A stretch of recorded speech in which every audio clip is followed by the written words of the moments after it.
So guys, top 50 rules का आज का ये वीडियो नंबर 3। अभी तक मैं आपको 2 वीडियो में चार रूल्स करवा चुका हूँ और दोनों ही आपको वीडियो पसंद आई। उसके लिए बहुत बहुत धन्यवाद।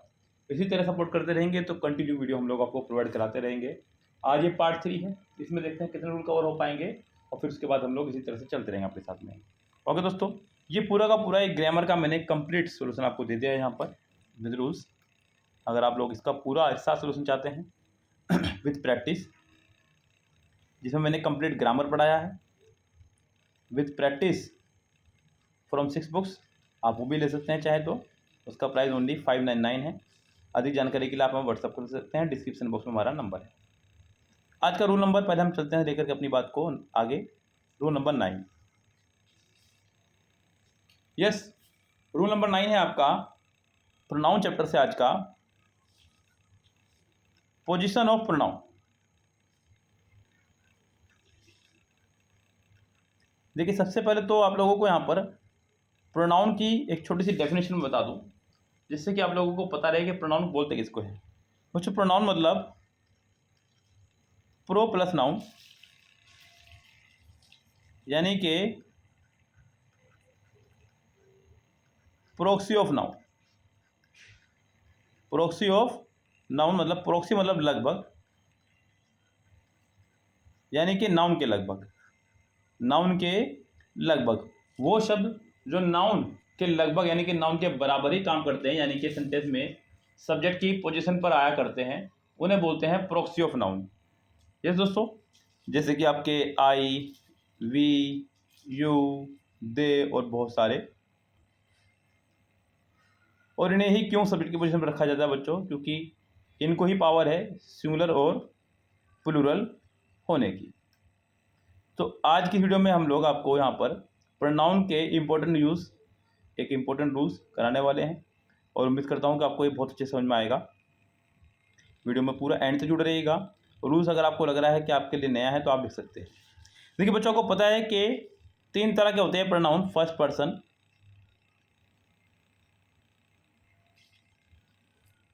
सेकंड पर्सन और थर्ड पर्सन।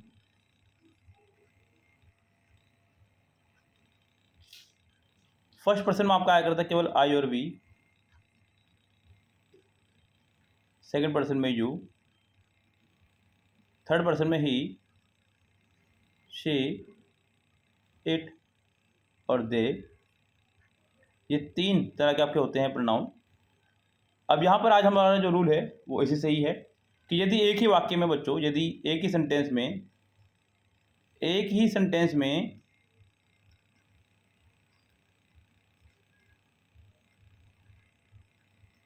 दो या दो से अधिक प्रोनाउन एक साथ आ जाएं,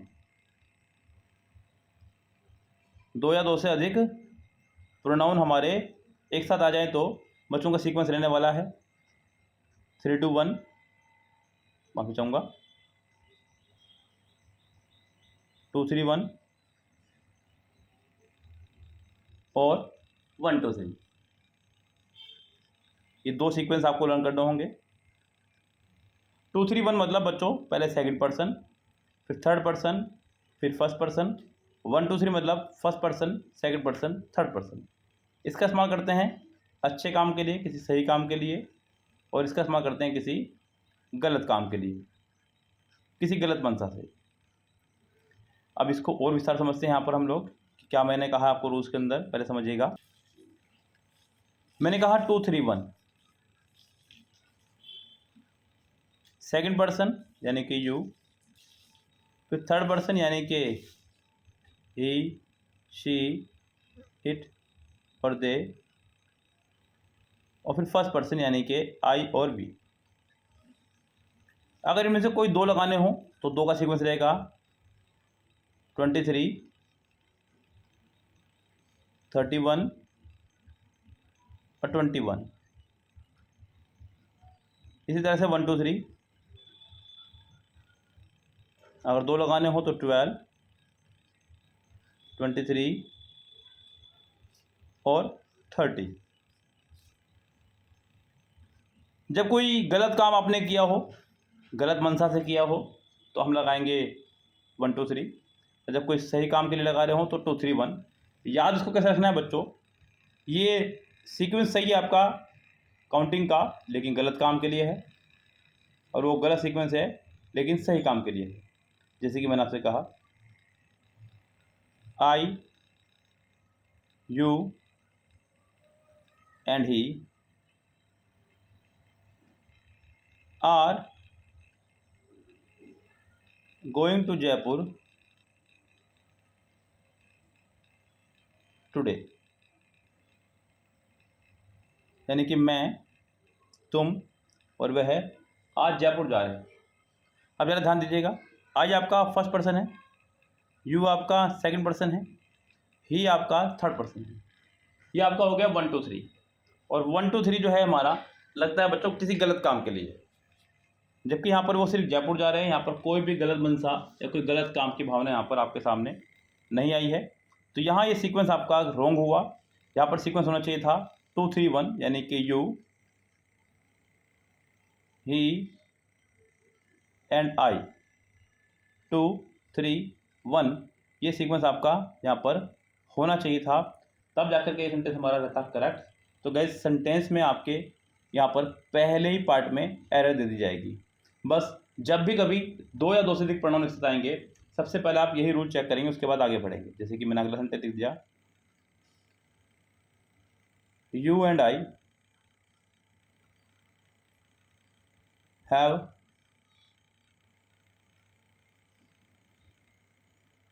कमिटेड मिस्टेक। तो यहाँ पर you second person, I first person.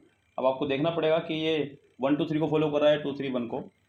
1 2 3 जी नहीं, ये 2 3 1 को फॉलो कर रहा है, और 2 3 1 हमारा सही काम के लिए लगता है, गलत काम के लिए नहीं।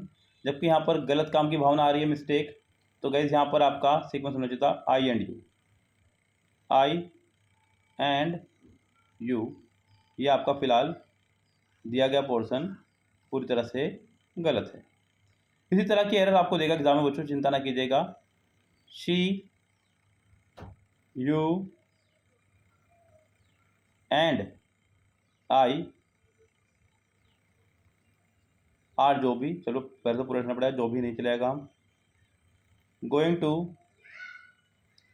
Play cricket. अब जरा ध्यान दीजिएगा, यहाँ पर आपका ये थर्ड पर्सन है, सेकंड पर्सन है, फर्स्ट पर्सन है। देखिए आगे चाहे जनते जो भी रहा हो, लेकिन प्रोनाउन का ये सीक्वेंस मैंने आपको बताया नहीं है। मैंने आपको बताया है 2 सीक्वेंस, या तो 2 3 1 है या फिर 1 2 3 है। ये 2 सीक्वेंस मैंने आपको बताया ही नहीं है बच्चों, तो ये आपका सेंटेंस का सीक्वेंस हो ही नहीं सकते हैं।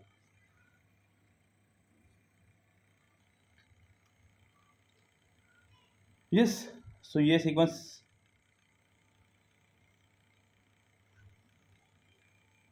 आपको होना चाहिए था 2 3 1, यानी कि you,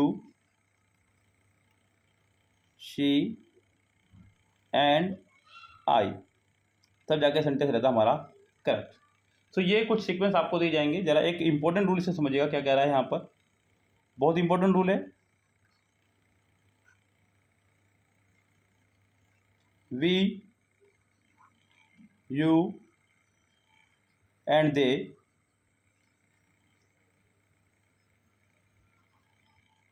have made a mistake. यहाँ आप लोग देख पा रहे हैं कि बात होगी गलती की। ये आपका फर्स्ट पर्सन है, ये आपका सेकंड पर्सन है, ये आपका थर्ड पर्सन है।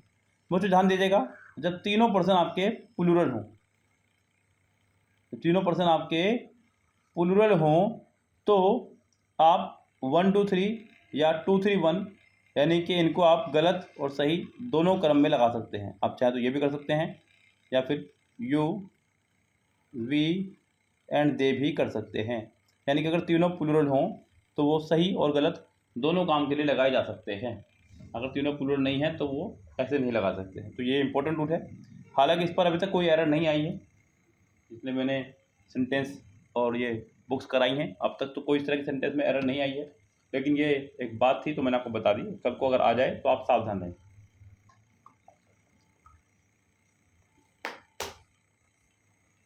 चलिए अगला रूल देखते हैं बच्चों। अगला जो रूल है वो मैंने आज का उठाया है, वो भी प्रोनाउन से उठाया है। रूल नंबर 10 है आपका ये भी बहुत इंपॉर्टेंट रूल है। इसमें भी बच्चे अक्सर कंफ्यूज हो जाते हैं। ये आपका कंपैरिजन ऑफ प्रोनाउन। प्रोनाउन का आपस में कंपैरिजन कैसे करते हैं। देखिए गाइस, दो तरह के प्रोनाउन आपके रहते हैं मेनली, सब्जेक्ट और ऑब्जेक्ट। यहाँ आपका आएगा I, we, you, they, he, she और इट। इनका ऑब्जेक्टिव कैसे होगा, me, us, you, them, him, her और इट।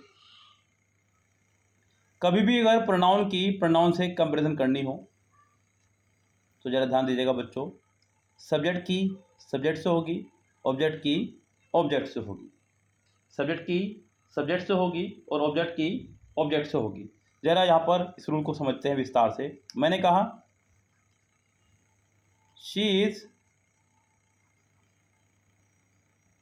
टॉलर देन मी, वह मुझसे लंबी है। अब क्या मुसीबत है बच्चों के, सुनने में ये बच्चों को अच्छा लगता है क्योंकि बचपन से आता इस तरह के सेंटेंस सुनते आ रहे हैं और बोलते आ रहे हैं। लेकिन बच्चों वास्तव में ये सेंटेंस आपका पूरी तरह से रॉन्ग है। अब रॉन्ग क्यों है, जरा इसको समझिएगा। देखिए यहाँ पर ये एक कंपैरेटिव वर्ड है टॉलर, ये एक कंपैरेटिव डिग्री हो गई है। इस कंपैरेटिव डिग्री से पहले जो वर्ड आया है वह है शी, जो कि है आपका सब्जेक्ट, और इस कंपैरेटिव डिग्री के जो बाद वर्ड आया है वह आया है मी, जो कि है आपका एक ऑब्जेक्ट। यानी कि तुलना हो रही है कि उसमें और मुझ में लंबा कौन है, तो तुलना हम दोनों की हो रही है। जब उसके लिए यानी कि कोई भी हो, जब सब्जेक्ट लगाया गया है तो मेरे लिए भी यहाँ पर सब्जेक्ट लगाया जाना चाहिए था। तो ये आपका यहाँ पर रॉन्ग हो गया है। सेंटेंस यहाँ पर होना चाहिए था she is taller than I, she is taller than I. I M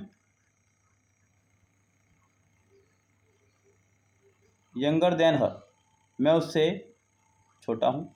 अब यहाँ पर बच्चों फिर वही बात आ गई आपकी घूम करके, जब उसके के लिए यहाँ पर मेरे लिए जब आई लगाया गया सब्जेक्ट, तो उसके लिए भी यहाँ पर सब्जेक्टिव केस होना चाहिए था, क्योंकि यहाँ पर एक तुलना वाला वर्ड आपका खड़ा हुआ है जो कि है यंगर। यंगर से पहले सब्जेक्ट, यंगर के बाद भी आपका सब्जेक्ट होना चाहिए था शी। इसी बीच जरा एक और बड़ा प्यारा रूल समझिएगा आप लोग। जैसे कि आपका कुछ वर्ड्स हैं, जैसे कि आपका एल्डर,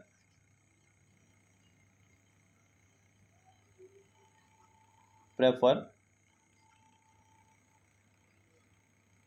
जूनियर, सीनियर,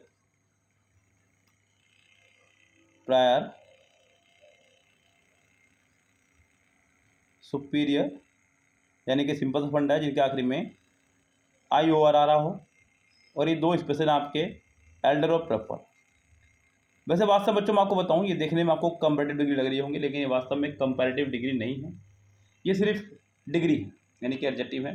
लेकिन कंपैरेटिव या फिर पॉजिटिव कहना इनको गलत होगा, क्योंकि अगर ये कंपैरेटिव है तो इनका पॉजिटिव और सुपरलेटिव आप ढूंढिएगा, आपको नहीं मिलेगा। सो दोस्तों इनके साथ हमेशा हम लोग टू का इस्तेमाल करते हैं, और टू हमारा एक प्रपोजिशन है, तो इसके बाद हमेशा ऑब्जेक्ट ही आएगा, सब्जेक्ट नहीं। यहाँ ही गलती मत करना जो आपने पीछे कर दी। जैसे कि मैंने आपसे कहा she is junior to me. अब यहाँ पे जूनियर के बाद आपका आया टू, टू एक प्रपोजिशन है, तो प्रपोजिशन के बाद यहाँ पर ऑब्जेक्ट ही आएगा। अब यहाँ पर तुलना भले हो रही है कि हम दोनों में कौन जूनियर है, लेकिन यहाँ पर आपका ऑब्जेक्ट ही आएगा। ये सेंटेंस आपका करेक्ट है। जैसे कि I am elder to her, यहाँ पर भी सेंटेंस ठीक है, क्योंकि तुलना भले इन दोनों की हो रही हो, लेकिन टू के बाद हमेशा ऑब्जेक्ट आया करता है, और जो कि आपका ठीक है। I prefer coffee to tea, यहाँ पर प्रेफर साथ में आपने क्या लगाया है, टू। चलिए एक बड़ा प्यारा रूल और ध्यान रखिएगा, इसी में ही बड़ा प्यारा सेंटेंस आया करता है she knows me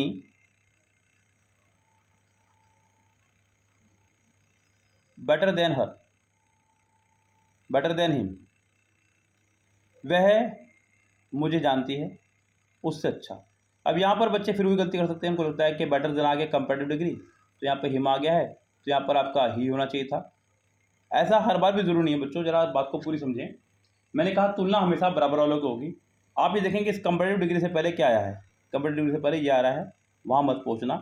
comparative degree से पहले आपका आया मी, जो कि आपका एक ऑब्जेक्ट है, और ऑब्जेक्ट की तुलना ऑब्जेक्ट से हो रही है कि वो हम दोनों में से किसको ज़्यादा अच्छे जानती है, मी या हिम। तो यहाँ पर आप लगाएंगे आपका हिम ही करेक्ट। यस, तो ये कुछ सेंटेंस हैं जो आपको एग्ज़ाम में कंफ्यूज कर सकते हैं बच्चों। इसी तरह की चीज़ आपको लेकर के जानी साथ में। कंपैरेटिव डिग्री से पहले देखना है आपको क्या आ रहा है बस।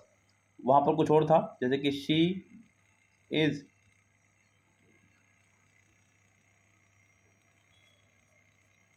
Better than me. यहाँ पर कंपैरेटिव डिग्री से पहले यहाँ पर शी आ रहा था, यहाँ कंपैरेटिव डिग्री से पहले मी आ रहा है। तो मी की तुलना हिम से, यहाँ पर शी की तुलना मी से, इसलिए यहाँ पर आपका आई आएगा। सो दोस्तों, आज की वीडियो में ये 2 ही रूल मैं रखने वाला हूँ, क्योंकि और कोई रूल बहुत लंबा हो जाएगा। हाँ, एक रूल और यहाँ पे प्रोनाउंस ही ले लीजिएगा, ज़्यादा अच्छा रहेगा, वो यहीं पे ख़त्म हो जाएगी मेरी बात। फिर ईच अदर और वन अनदर, यह है आपका रूल नंबर 11। ईच अदर और वन अनदर दोनों का मतलब होता है एक दूसरे या फिर एक दूसरे।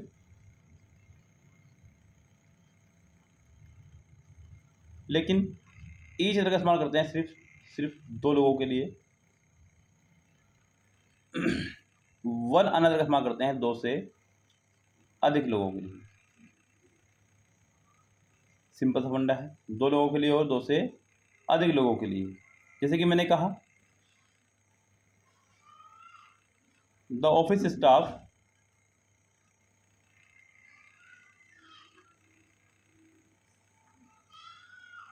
Wished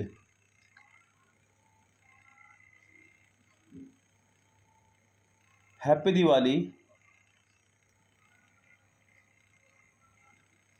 to each other. Office के स्टाफ ने हैप्पी दिवाली विश किया एक दूसरे को। अब यहाँ आप लोग अपना एक्स्ट्रा दिमाग नहीं लगाएंगे कि हो सकता है कि ऑफिस में 2 ही लोगों का स्टाफ हो। मतलब जब तक 2 क्लियर ना हो तब तक आप 2 का इस्तेमाल नहीं करेंगे। यहाँ पर 2 क्लियर नहीं हो रहे हैं कि सेंटेंस में 2 लोग हैं, तो यहाँ पर आप लोग 2 का प्रयोग नहीं करेंगे, यानी कि ईच अदर का प्रयोग नहीं करेंगे। तो यहाँ पर आपका आएगा वन अनदर। अगर मैं कहूँ कि Sonu and Monu wished happy Diwali to each other, यहाँ ये सेंटेंस कहना सही होगा, क्योंकि यहाँ पर 2 लोग क्लियर दिखाई दे रहे हैं। या फिर वो 2 बोल दे कि द 2 पीपल, ऐसे बोल दे, या फिर वो द 2 पीपल, तब भी आप लोग यहाँ पर क्लियरली ईच अदर ही लगाने वाले हैं। यस गाइस, इनको बोलते हैं बच्चों रेसिप्रोकल प्रोनाउन। यस गाइस, इनको बोलते हैं हम लोग रेसिप्रोकल प्रोनाउन। और यहाँ मैंने आपको आज 3 रूल करा दिए हैं वीडियो में। उम्मीद करता हूँ कि आपको खूब अच्छे से बात समझ में आ गई होगी। इसी तरह से अगर आप पूरी ग्रामर हमसे पढ़ना चाहते हैं और विद प्रैक्टिस करना चाहते हैं, 5 बुक से, इसमें आपकी perfect, mirror, SP Bakshi, KD Campus, Christopher furniture की बुक है। आप ये पूरा ग्रामर कोर्स हमारा बाय कर सकते हैं। PDF नोट्स भी आपको अवेलेबल रहेंगे। इस पूरे कोर्स की फीस है सिर्फ और सिर्फ 599 रुपये। पूरे यूट्यूब पर इस तरह से किसी ने नहीं पढ़ाया है कि वो आपको रूल्स के साथ साथ प्रैक्टिस भी कराए, वो भी 5 बुक से। ओके दोस्तों, मिलते हैं आपसे नेक्स्ट वीडियो में, तब तक के लिए bye bye, have a nice day.